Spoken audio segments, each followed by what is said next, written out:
Okay.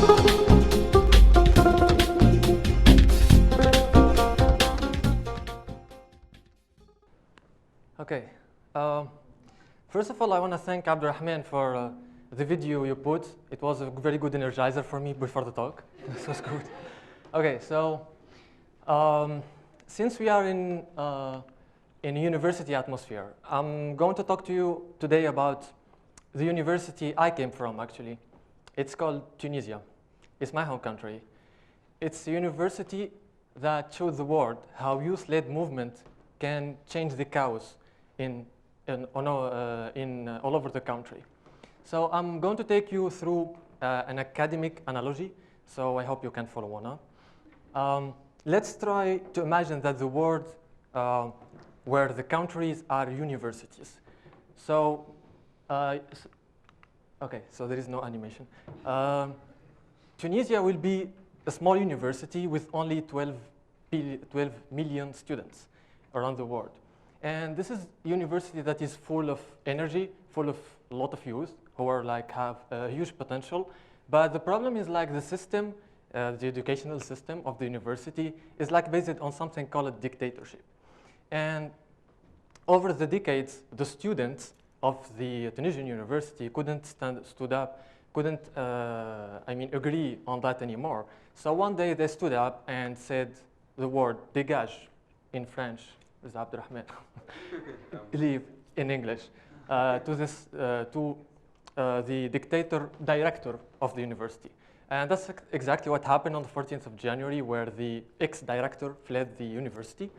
And the student had the freedom back to implement what kind of system they want to implement in their university. And they weirdly chose democracy.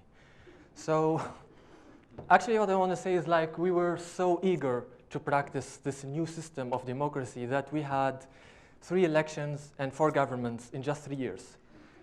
Overdose of democracy.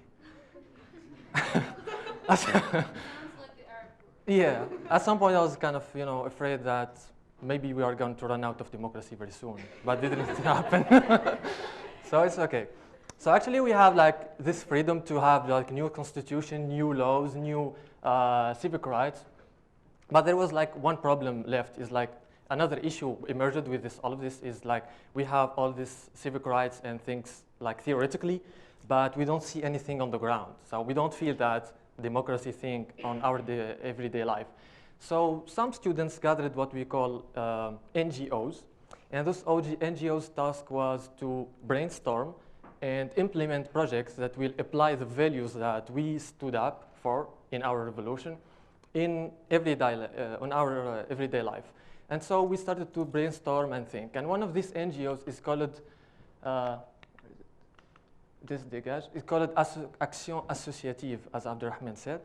So one of the axes that we worked on is citizen participation. So actually I will move on with the same analogy and say the problem with our university is the university has departments, and the departments, the public administration of our departments, they don't share the decision-making process with their students. So they take decisions behind closed door.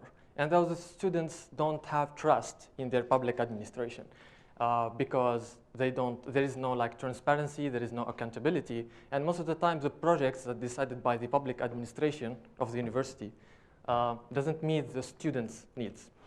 And when the students don't trust their public administration in Tunisia, they don't pay their scholarships.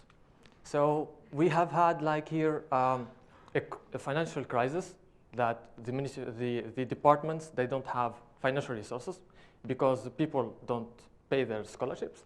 And at the same time, we have this trust crisis.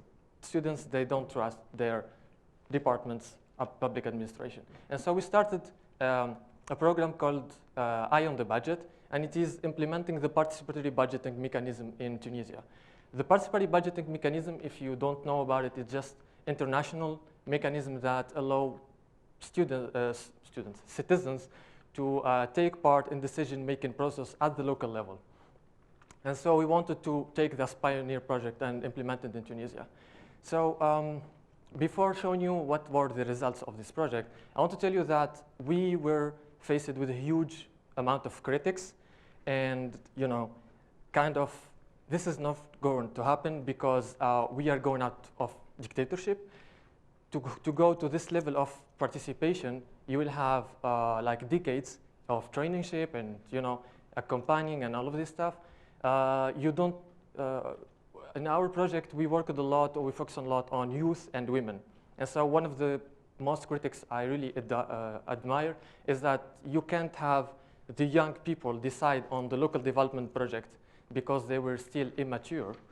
And you can't really give the decision to local development projects related to the local development projects, for example, to women, when they can't even drive a car, as you said, understand. So these are kind of these critics. But anyway, we put this on the ground. I wanted to see how's it going to be. So our project is all over 3 phases. The first one is advocacy.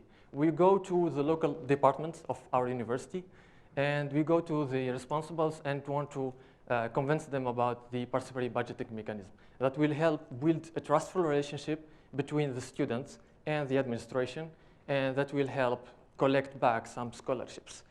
At the same time, when we go this OK thing, we go to organizing citizen participation through public meetings. So we gather the students, like this one gathering, and students will stay like you are staying, and they will every table like brainstorm and propose ideas. And then they will vote, as you see in the second picture, for the most important projects they want to see in their university. And at the same time, they will elect delegates. So it will be like representing them. And the role of the delegates will be on the third phase, which is accountability. Because the delegates who are elected, their mission will be to follow on, monitor, and evaluate the projects that are voted in the citizen forums. And so through these systems, we want to see how the citizen participation can help the local development projects. So the results were really amazing, even for us. We implemented the participatory budgeting in 11 departments of our universities.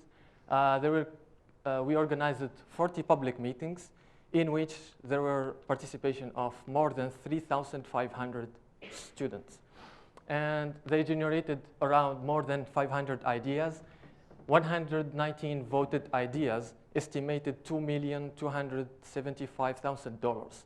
And we are talking about projects voted by citizens related to pavements, roads, public lightnings, public space management, green space management. So the idea is like the students themselves, they propose and vote for the ideas.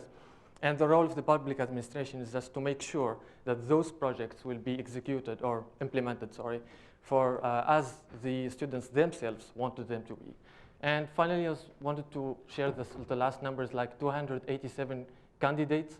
Among them, 120 delegates were elected officially. 26% of them were youth under the age of 35, and 28% of them were adult women. And we even have the first persons to be elected from disabled person to be officially elected as citizens. So those numbers, like, for me, proved everything wrong about the critics that we have really faced in front of, in the start of our projects. So after all, I think I resonate a little bit with the presentation of Ta Abdulrahman. I think it's in our civil society, I don't know if you know those people. I don't know if civil society is like, it's our fate to be a little bit sad sometimes because of the things that might happen to us. And I can say, for example, like in Tunisia, it's like the terrorist attacks that happens. And at some time, we as civil society, we have the fate to be, angry, yeah, but most of the time on the politicians and decision makers because of the things they say and they do. But I think the biggest part of our work as civil society is to be like optimists, because we are the one standing in the front line defending the civic rights, creativity, our future generation, environment, everything. And so this is like the picture that resumed for me everything. And also, I want you fellow delegates to continue the work that you are doing and to continue standing up for your rights and civic engagement, because I personally have a challenge for you, as this analogy I said about the scholarships. I think next time we meet, I'm going to ask you a question. Can you tell me how many students in your university pay their scholarships? Thank you.